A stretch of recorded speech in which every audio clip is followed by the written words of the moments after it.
R1 वो जिसको हमने Z1 सब्स्टिट्यूट किया, उसके बाद R2 अपॉन R1 e raise to iota theta लिखा है और नेक्स्ट स्टेप में आपने e raise to iota alpha लिखा है।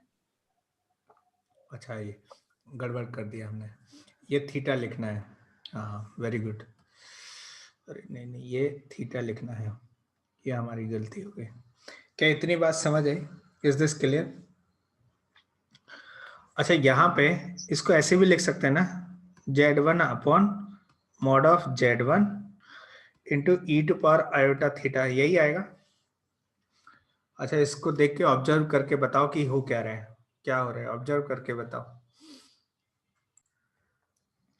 ये समझ आया सबको थीटा कैसे आया? यहाँ पे अल्फा लिख दिया था गलती से, थीटा होना चाहिए था ये। ठीक है, वो टाइम जा रहा था इसलिए हो सकता है जल्दी जल्दी हो गया ये। अच्छा, इसका क्या मतलब, इसका क्या सिग्निफिकेंस है, ये जो मैंने लिख दिया, इसका क्या सिग्निफिकेंस है ये जो लिखा हुआ है? तो मैं आपको बता दूं कि यदि कोई Z1 ये पोजीशन वेक्टर है तो इसके अलोंग यूनिट वेक्टर कैसे लिखा जा सकता है? क्या वो Z1 upon magnitude of Z1 ऐसे लिख सकते हैं? ये यूनिट वेक्टर हो गया। ऐसे ही Z2 के अलोंग यूनिट वेक्टर क्या हो जाएगा? Z2 के अलोंग यूनिट वेक्टर जो आएगा वो आ जाएगा Z2 अपॉन मॉड Z2।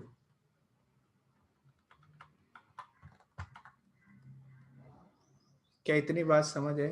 और क्या करें, देखो इसको रोटेट कर देते हैं अल्फा एंगल से bye angle alpha, angle alpha से रोटेट कर देते हैं।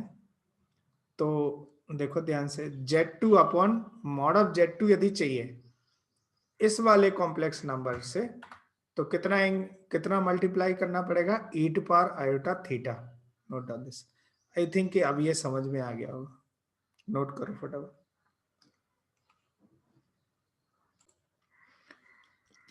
सर समझ आया क्या बच्चा? हाँ सर। अवनी, अंशुमान, समझा क्या? हाँ सर। है ना, कि मतलब अब तो ये कोई भी कॉम्प्लेक्स नंबर हो तो उसका फटाक से यूनिट वेक्टर बना दो, क्या? उसके मैग्नीट्यूड से डिवाइड करके Z2 इसका यूनिट वेक्टर बना दो, है ना, और फिर इसको रोटेट करना है, इस तरह से रोटेट कर सकते हो बाय एंगल। यदि क्लॉकवाइज होता तो यहाँ पे माइनस आ जाता। ठीक है, समझ आए? नेक्स्ट क्वेश्चन लिखो, write down a question.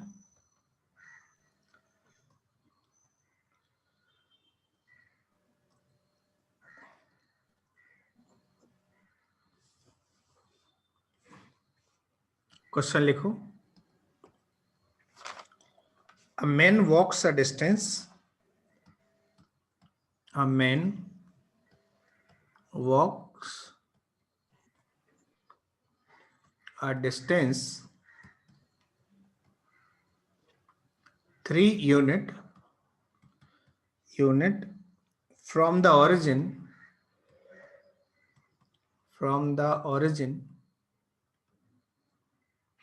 toward the northeast, towards the northeast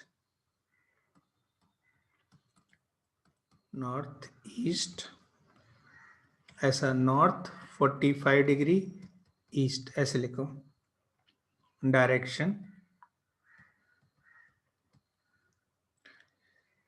from there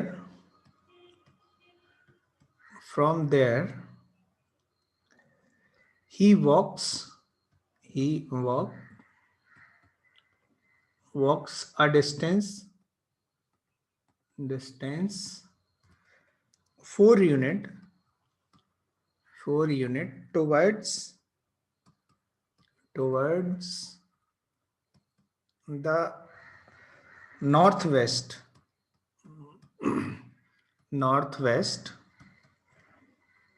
and 45 degree west is the direction to reach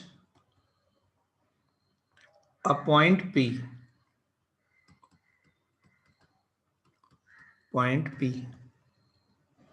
then position of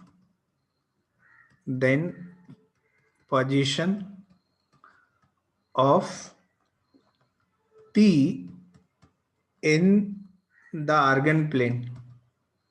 The Argand plane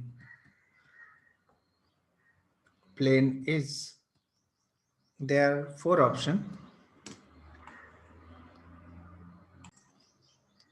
A option लिखो, 3e to power iota pi by 4 plus 4i. B लिखो 3 minus 4i e to power iota pi by 4. C option लिखो 4 plus 3 iota e to power iota pi by 4.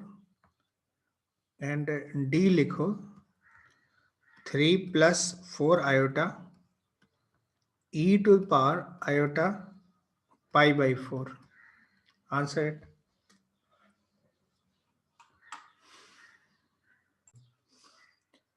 So answer D आएगा इसका. देखो इसको कैसे सोच रहे हैं, किस तरह से सॉल्व करेंगे इसको ऐसे देखते हैं कि ये तो ठीक है, नॉर्थ साउथ ईस्ट वेस्ट हो गया, ऐसे ले लेते हैं. ये आर्गन प्लेन को इस तरह से देख लेते हैं. A man walk a distance 3 unit from origin toward the northeast. तो नॉर्थ ईस्ट में ये 3 यूनिट चलता है. लेट्स से ये 3 यूनिट हो गया, 45 डिग्री एंगल. ये कितना हो जाएगा 45 मतलब पाई बाई 4. तो ये 3 यूनिट है.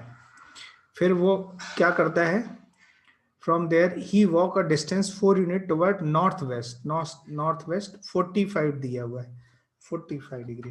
तो नॉर्थ वेस्ट में 45, तो ये ऐसा कुछ हो गया. तो बिल्कुल मतलब इसे तो 90 डिग्री ही होगा यहाँ पे. तो ये 4 यूनिट चलता है, तो यहाँ पे चल के ये P पॉइंट मिलता है. इस तरह से सिचुएशन है. तो अब ये देखना है कि ये OP, इस P की पोजीशन हमें पता करनी है कि ये OP वेक्टर क्या होगा, P की पोजीशन. तो मैं एक काम करता हूँ, एक इसको इस तरह से डील करता हूँ कि लेट से एक ट्रायंगल है, राइट एंगल ट्रायंगल, जिसका ये लेंथ हो गया लेट से 3 यूनिट, और यहाँ पे एक हो गया ये लेट से ये 4 यूनिट. जिस तरह से ये बना वैसे ये बना दिए. लेट से ये 4 यूनिट हो गया. तो इस ए का कोऑर्डिनेट मतलब ए का पॉइंट क्या हो गया, क्या 3 plus 4 आयोटा हो गया, 3 plus 4 आयोटा हो गया. और ये वेक्टर हो गया 3 plus 4 आयोटा. अब क्या किया कि इस पूरे ट्रायंगल को कितना एंगल रोटेट करें तो ये मिलेगा.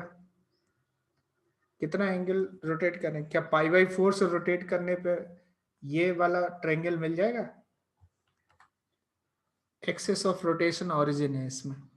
तो आप देखो कि यदि हमें z चाहिए तो z क्या हो जाएगा, ये वाला जो वेक्टर है पूरा, जब ये ट्रायंगल को ही पाई बाई 4 से रोटेट करोगे तो ये भी रोटेट होगा पाई बाई 4 से. तो मतलब 3 plus 4 iota into e to power iota pi by 4. बस यही आंसर हो जाएगा. क्या इतनी बात समझ आई? Is this clear? Write down. Next question लिखो. Next question please. 1 minute sir. हाँ. Write down next question.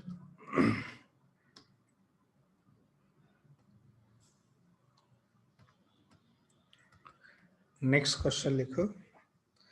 A particle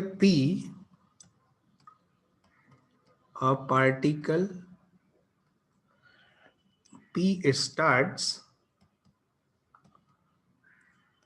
from the point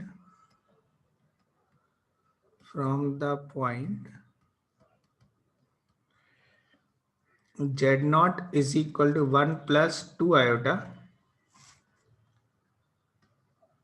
where I is equal to under root minus 1. it moves first horizontally. It moves first horizontally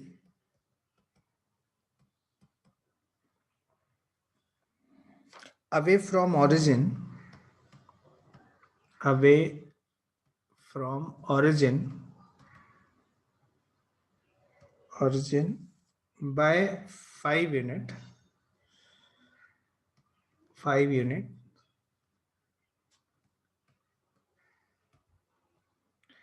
and then vertically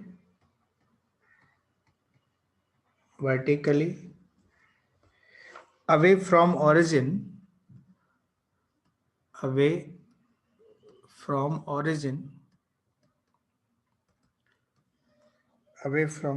by 3 unit to reach a point Z1, to reach a point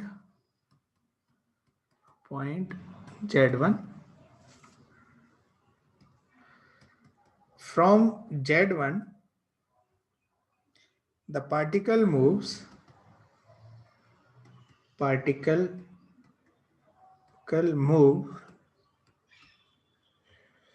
root 2 unit in the direction of the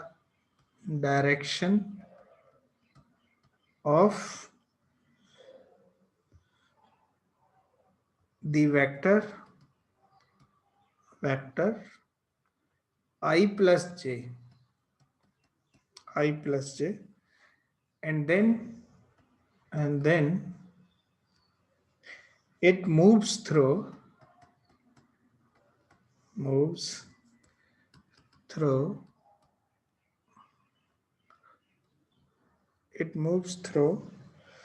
an angle pi by 2 in anti-clockwise direction,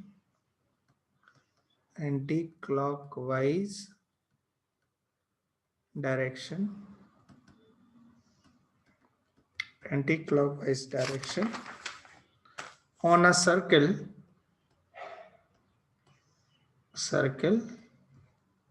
with center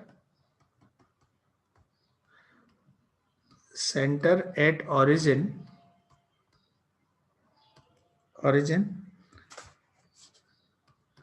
to reach a point Z2. The point Z2 is given by आपको बताना है Z2 के coordinate क्या है. A option लिखो. A option है 6 + 7i. B option लिखो -7 + 6i. C option लिखो 7 + 6i. एंड डी ऑप्शन लिखो -6 + 7i. Note down this. Answer करो. इसका भी आंसर डी ही आएगा. डी आंसर है. बिल्कुल सही बच्चा. थोड़ा ये लेंदी है पढ़ने में, बट आप इसको ध्यान से देखोगे तो सब समझ में आएगा. चलो मैं इतने में कर देता हूँ यहीं पे, है ना. कैसा हो रहा है ये समझने की कोशिश करते हैं कि पहले क्या हो रहा है. Particle start from a point Z0 1 + 2i. तो लेट से ये पॉइंट बना देते हैं. ये है 1 + 2i. यहाँ से स्टार्ट हो रहा है. ठीक है. It move first horizontally away from origin by 5 unit. तो हॉरिजेंटली अवे जा रहा है 5 यूनिट. तो अब जो नया कॉम्प्लेक्स नंबर आएगा वो कितना हो जाएगा. लेट्स सी ये 5 यूनिट है, तो ये 5 यूनिट चलेगा. तो इसका यहाँ पे जो नंबर आएगा वो लिखा जाएगा 6 + 2i. ये हो गया 5 unit from vertically away from origin away from origin horizontally 5 unit है and then vertically away from origin by 3 unit. अच्छा 3 यूनिट वर्टिकली अवे चल रहा है तो लेट्स से ये 3 यूनिट ऊपर चला गया 3i. तो अब ये जो कॉम्प्लेक्स नंबर होगा ये हो गया 6 प्लस 5i हो गया. अब क्या कह रहा है रीच अ पॉइंट z1 तो इसका नाम है z1. अब from z1 the particle move √2 unit तो √2 unit in the direction of i plus j. तो लेट से ये i है ये x ये i का डायरेक्शन है j का डायरेक्शन है तो i प्लस j क्या इस तरह का होगा 1 यूनिट तो i प्लस j डायरेक्शन ऐसा हो जाएगा और ये √2 है √2 मतलब 1 ये लेंथ होगा 1 यूनिट. तो यहाँ से होगा क्या 1 यूनिट राइट में चलेगा और 1 यूनिट लेफ्ट अपवर्ड चलेगा तो मतलब ये 1 यूनिट इधर और 1 यूनिट इधर. तो अब देखो यहाँ पे ये जो कॉम्प्लेक्स नंबर हो जाएगा तो 6 में 1 ऐड कर दो 7 और 5i में 1 ऐड कर दो 6i ऐसा हो गया. तो यहाँ पहुंच गया √2 unit in the direction of this and then it move through an angle π/2 in anticlockwise direction. अब ये जो z है जो भी z है लेट्स ये z बन गया. अब कैसा है ये z है. अब ये एक सर्कल पे मूव कर रहा है और ये मूव थ्रू एन एंगल π/2 तो π/2 से मूव करना है तो और इस सर्कल पे जिसका रेडियस मतलब जिसका सेंटर है ओरिजिन ऐसे मूव करें और ये नई जगह पहुंच गया बाय मूविंग 90 डिग्री. तो लेट से ये z हो गया तो ये क्या z कितना आ जाएगा ये z क्या 7 प्लस 6i में i से मल्टीप्लाई करेंगे ना एंटी क्लॉकवाइज डायरेक्शन में तो ये कितना आ जाएगा मल्टीप्लाई करो तो -6 प्लस 7i आ जाएगा. तो D is the correct option है ना. Direction and to reach a point z2 by the way z का मतलब ये z2 ही है z2 ही है. तो the point z2 is given by this. So इसमें देखो हर तरह का केस है ट्रांसलेशन है और रोटेशन दोनों ही है इसमें. क्या इतनी बात समझ है इज दिस क्लियर है ना. तो आज इतना ही करते हैं बच्चा लोग. Will meet you in next class.